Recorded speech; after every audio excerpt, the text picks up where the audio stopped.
عامر خان سے میری ملاقات ہوئی، میں نے اس کو کوئی دین کی بات نہیں کی، صرف محبت تھی۔ اب تک اس کے میسج آتے کہ میں زندگی میں کسی سے متاثر نہیں ہوا، تم پہلے آدمی ہو جس سے میں متاثر ہوں، میں نے کوئی جادو کیا، صرف محبت۔ لوگوں کو محبت دو، قریب ہوں۔ میں جب گیا بڑی مشکل سے، اللہ نے ملاقات کا کوئی راستہ ہی نہیں تھا، وہ مجھے نہیں جانتا تھا، میں اسے نہیں جانتا تھا، تو کوئی موقع نہیں مل رہا تھا ملاقات کا، تو اللہ نے شاہد آفریدی کو بھیج دیا۔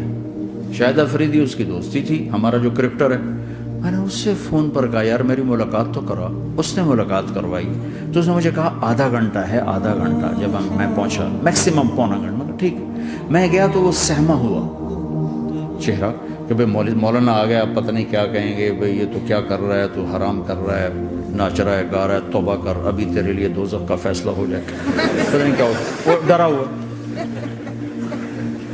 سہما ہوا تھا۔ تو میرا ایک دور کالج لائف تھا، میرے اللہ نے مجھے ہدایت دی، اور میں 3 دن کے لیے میں اس دوست کو، اس کی نسلوں کو دعائیں دیتا ہوں جو مجھے زبردستی پکڑ کے لے گیا، نہ میرا تبلیغ سے کوئی تعلق، نہ واسطہ، نہ میں کوئی ان سے متاثر۔ ایک لڑکا تھا، بنگالی تھا، گشت کرتا تھا، لیکن میں اس سے ذرا متاثر نہیں ہوا، میرا دوست متاثر ہو گیا تھا، تو میں تو ان کے قریب سے نہیں گزرتا تھا، تو وہ اور میں اسکول میں اکٹھے آ رہے تھے، کالج میں اکٹھے آ رہے تھے، تو وہ متاثر ہوا، وہ 3 دن کے لیے جا رہا تھا، تو مجھے بتائے بغیر میرا ہاتھ پکڑ کے لے گیا، مجھے کام ہے چلو میرے ساتھ، اور میں اس کو انکار نہیں کر سکتا تھا، یہ میرا اس کا تعلق تھا، اب بھی اسی طرح بھائیوں جیسا تعلق، میں اس کا احسان ماں، مجھے زبردستی لے گیا۔ ہمارے پنجابی کی مثال ہے، کبے نو لت لگی وہ سیدھا ہو گیا، وہ جو ہوتا ہے ہنچ بیک ہوتا ہے نا، اس کو کسی نے لات ماری تو وہ سیدھا ہو گیا، مہربانی بھائی تیری لات سے میں سیدھا ہو گیا، تو مجھے تو وہ کبے والی لت پہ گئی، تو اللہ نے مجھے اس طرف لگا دیا۔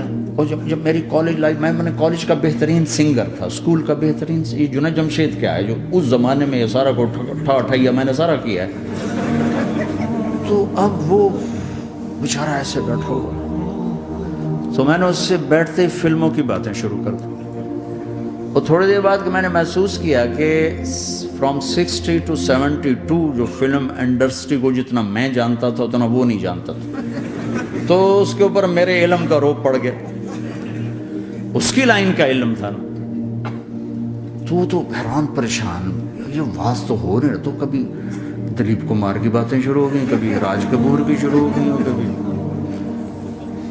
محبوب صاحب شروع ہو گئے، کبھی مدن موہن شروع ہو گئے، وہ آدھا گھنٹہ تو یوں ہی گزر گیا۔ تو آدھے گھنٹے کے بعد میں نے کہا جی ہمارا تو ٹائم اوور کا نہیں، اٹھیں چلے ادھر چل کے بیٹھتے، وہ کھانے کی ٹیبل پر تھے تو وہاں جا کے بیٹھ گئے، پھر وہیں باتیں شروع ہو گئی۔ جب اس کا سارا خوف دور ہو گیا اور ریلیکس ہو گیا، اس میں پونے گھنٹے سے 50 منٹ گزر گئے تھے، تو پھر میں نے کہا عامر بھائی آپ حج پہ آئے ہیں، اگر آپ اجازت دیں تو آپ کو اپنے نبی کا حج سنو۔ کہنے ہاں جی ضرور سنائی۔ پھر میں 1.25 گھنٹہ بولتا رہا، اور وہ ایسے کر کے یہاں سے وہ یوں نہیں ہوا، 1.25 گھنٹہ ایسے بیٹھ کے سنتا، ہلا نہیں اپنی جگہ سے۔ لوگ محبت کے بھوکے ہیں، تم فتوے دینا شروع کر دیتے۔ 2 گھنٹے کی ملاقات کے بعد جب ہم نکلے تو نیچے تک چھوڑنے آیا عامر خان۔ حج کے بعد میں نے کہا ایک ملاقات اور ہو جائے گا، ضرور ہوگی۔ پھر اس کا میسج آیا کہ میں مدینے چلا گیا ہوں، معذرت چاہتا ہوں۔ میں نے کہا میں مدینے آ جاؤں گا، میں مدینے پہلے ہو آیا تھا حج سے پہلے۔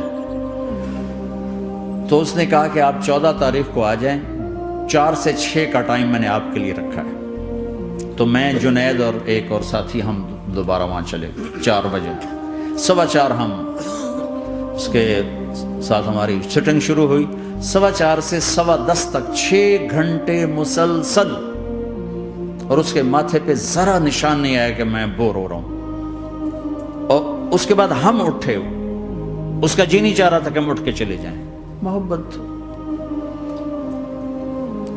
پھر ایک امتحان پڑ گیا، میں اجتماع میں تھا رائمنڈ کے پچھلے سال، اس کا میسج آ کہ میری فلم تلاش آ رہی، اس کی کامیابی کی دعا کرو۔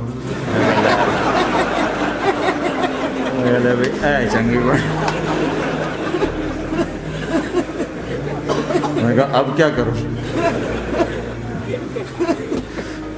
جواب دینا بھی ضروری، دعا بھی نہیں ہو سکتی، کیا کروں؟ تو جب وہ میسج آیا تو میرے سامنے کوئی 10-12 علماء بیٹھے تھے.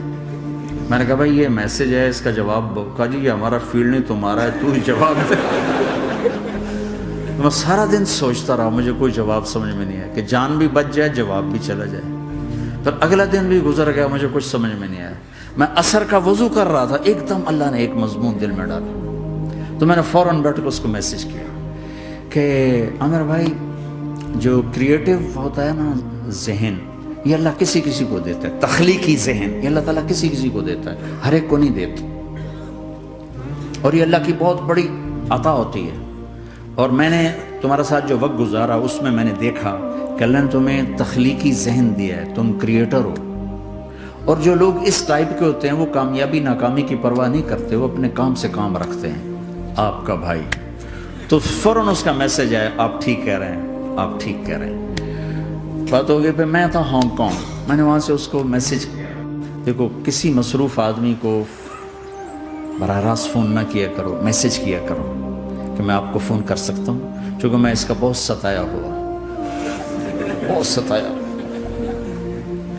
تو میں نے اسے میسج کیا کہ میں طارق جمیل ہانگ کانگ میں آپ کو فون کر سکتا ہوں، میں آپ کو فون کر سکتا ہوں.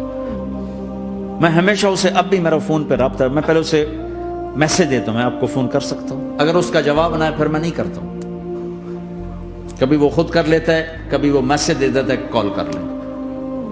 تو تھوڑی دیر بعد اس کا فون آ گیا، کیونکہ میں اس وقت دلی میں ہوں، کانفرنس میں تھا. تو میں نے آپ کا میسج دیکھا تھا، میں اٹھ کے باہر آ گیا ہوں، ابھی آپ سے بات کر کے پھر میں جاؤں گا. تو اسے باتیں کرتے کرتے کہنے لگا آپ کی دعا سے میری فلم کامیاب ہو گئی. میں کہا یا اللہ میں کوئی نہیں کی تھی تینوں.